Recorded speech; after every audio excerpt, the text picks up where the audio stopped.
to another favorite island. The busy season's going to start next month again, if it already hasn't. But always a stable in the places that one loves to come and hang out, especially since it's right on the ocean again.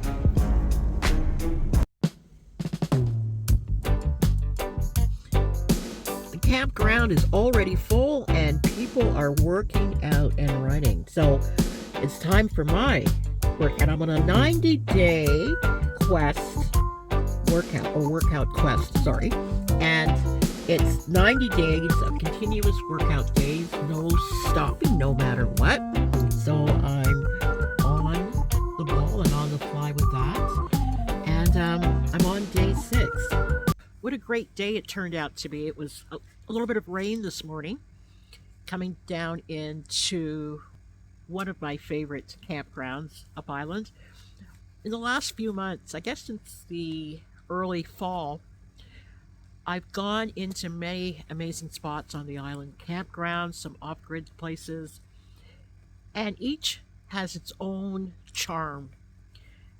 Some more than others, depending on their proximity to lakes or the ocean, and just how it's set up. And some of them, like this one, has access to showers. And now that the high camping season is about to kick into gear, their fees have gone up to their full-blown fee, so that's a bummer. The less than half price coming into one of these places is over till the fall again, but it is what it is, and it's a decision to pay the fee, the full fee. I think it's $35 a night here, as opposed to $13 a night, or find off-grid spaces on logging roads and such. And that's part of the fun of having an off-grid vehicle, is that you don't have to plug into a campground. You don't have to plug into a water or electricity or anything like that. And that's half the fun. So being here is great, but it's even more adventurous to go find places that you can just sort of meander into and set up camp for the night or for a couple of days. And that's, like I said, that's the beauty of having a vehicle that can handle that kind of living. So that's what summer will be, finding places where it's away from the crowd, because that's another consideration. Yes, the warm weather's here and it's going to be great, but do you want to be stuck neck and neck in with other people and noise? And as much as I love kids and pets, all of these things you have to contend with, and you don't know if you're going to even get a spot. A lot of these places are booked solid months ahead of time, and it takes away from the fun if you don't even know if you're going to be able to get in. So with this vehicle, there's no worries about that. You just decide that you're going, you pack up, you get your food in there, and off you go. And wherever you happen to find yourself that night is where you happen to camp. So that's part of the adventure. So continue to ride along with me this summer, because you haven't seen me out here in the spring and summer, because another consideration is, like I said on last week's video, are the critters are waking up. The bears and the bugs and all of those other things that hibernated are now coming awake, if they're not already so. So it's how to stay safe back in the backcountry and be alert and aware. I've not done that before, so that's going to be interesting. Again, come along for the ride and let's see what we can see, okay?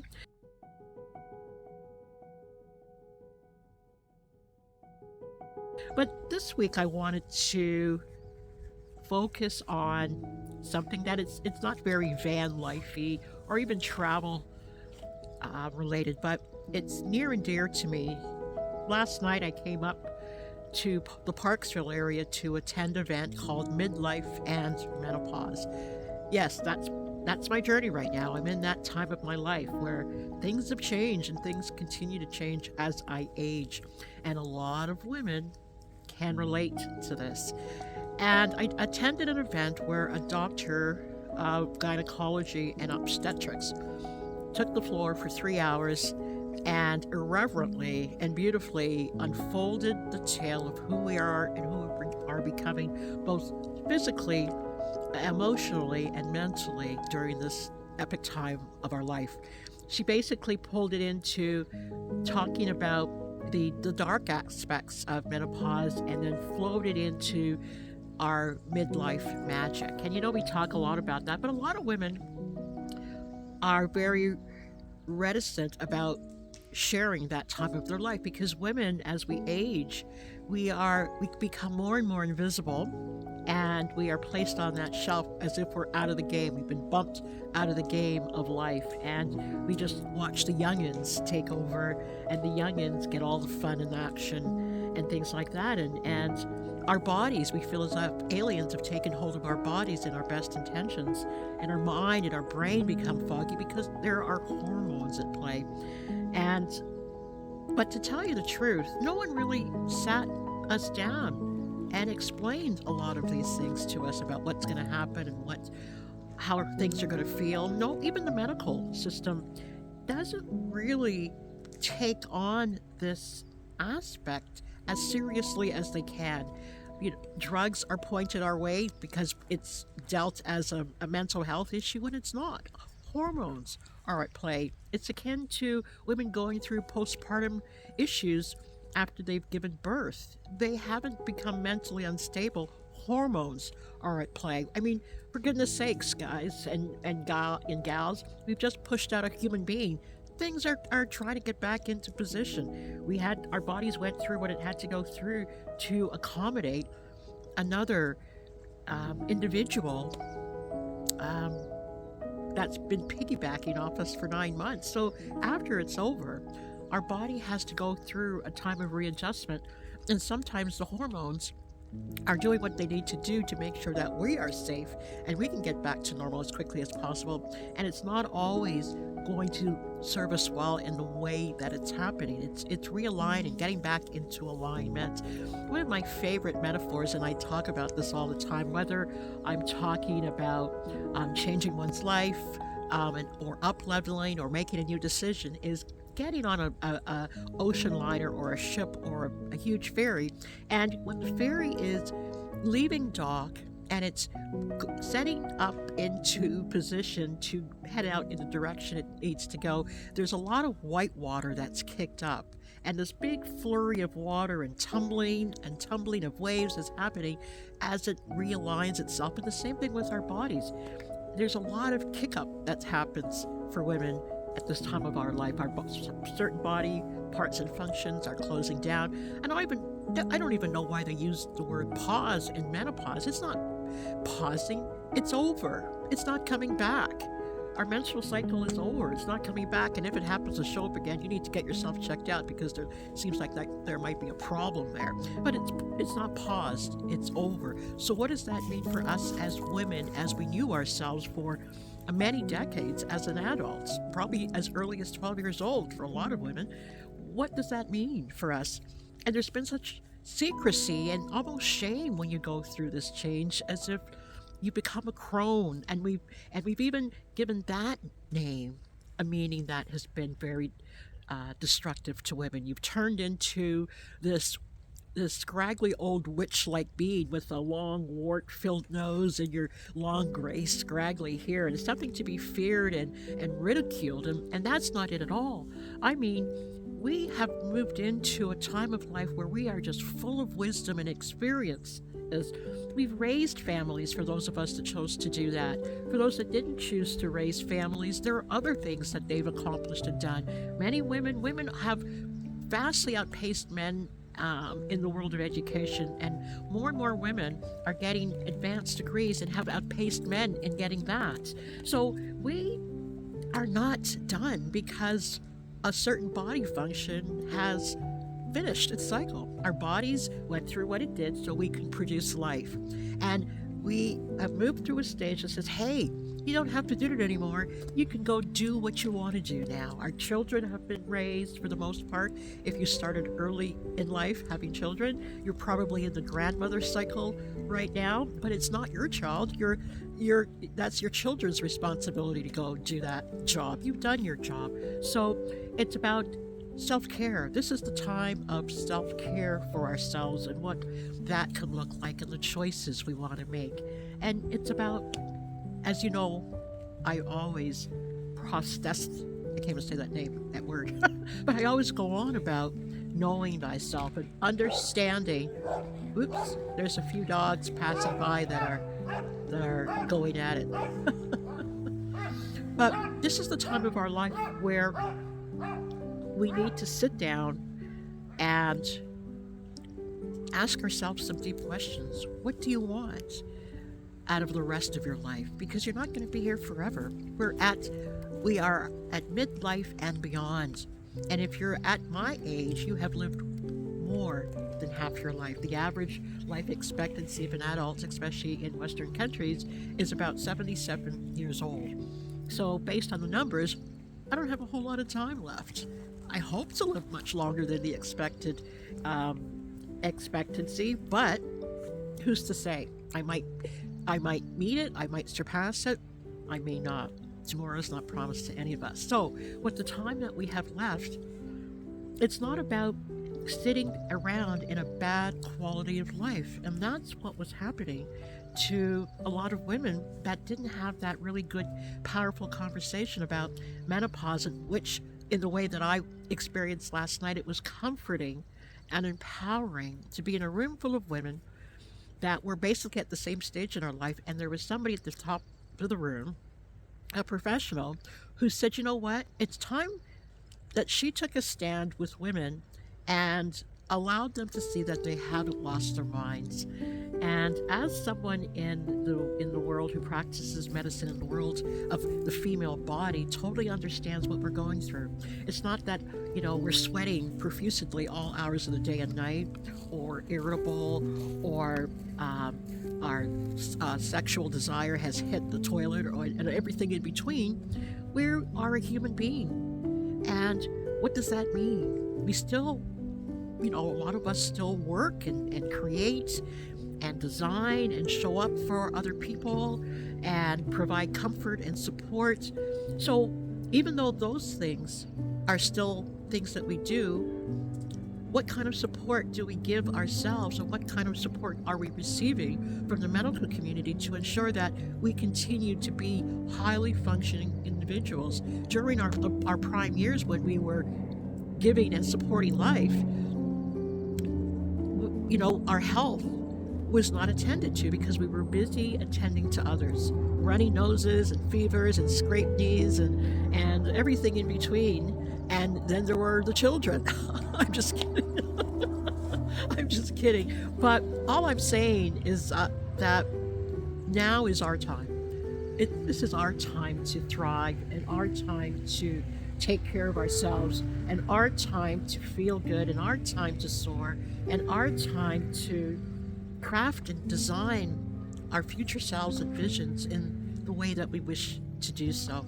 And that can only happen in a way when we feel good, when we are happy, when we feel strong, when we feel healthy, when we get quality sleep, when we stay hydrated, when our body is not breaking down, when we are thriving as women and not being ashamed of the process that our body goes through. When you think about it, this is how I'm choosing to perceive what's happening to me.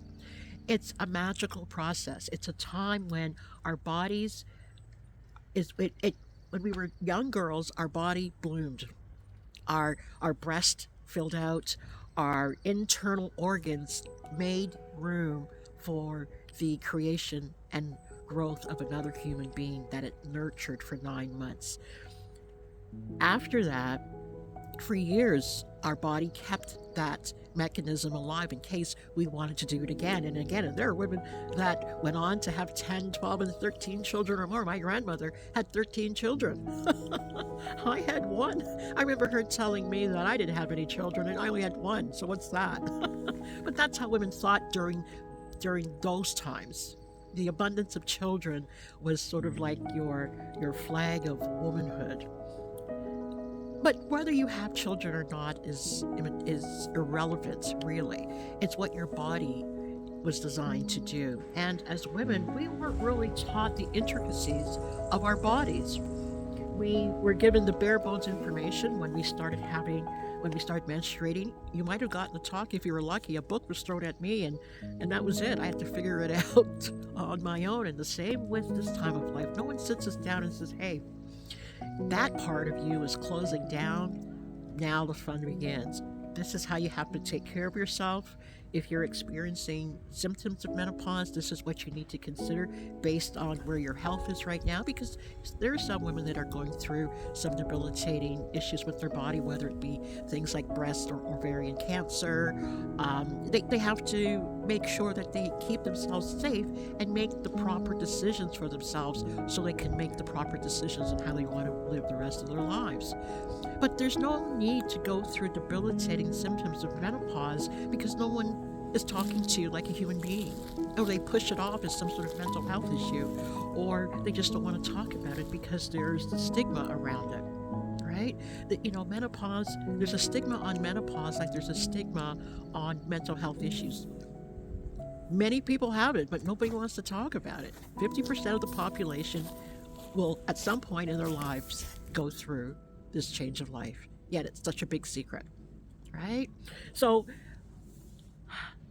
after the event, I came back to the van, and about 3 o'clock in the morning, the tears started to come. And I still feel a little weepy, to be honest with you. And I think what happened, that at some point during that conversation, a part of me paid attention to me in a particular way and said, you know what, Pamela, there's nothing wrong with you or how you're feeling. You're not broken. You don't need fixing. You just have to understand, take note, even make field notes about what I'm going through and writing it down and getting the help that I need to feel good and to feel better and to feel energetic. Because ladies, if you're a woman watching this, I mean, there are times when you get up and you just are hating on the world, or you just feel weepy, or you're just excruciatingly tired because you didn't sleep at all the night before based on horrific night sweats or restlessness or whatever symptom has befallen you. And we all go through it differently. I remember asking my mother about this, and she just said she didn't even know when she went through menopause. She had nothing. And well, without wanting to attack her, how dare she have such a smooth ride through? But there might have been other things that she experienced that she didn't understand was part of menopausal symptoms, because we only attribute it to two things: irritability and sweating.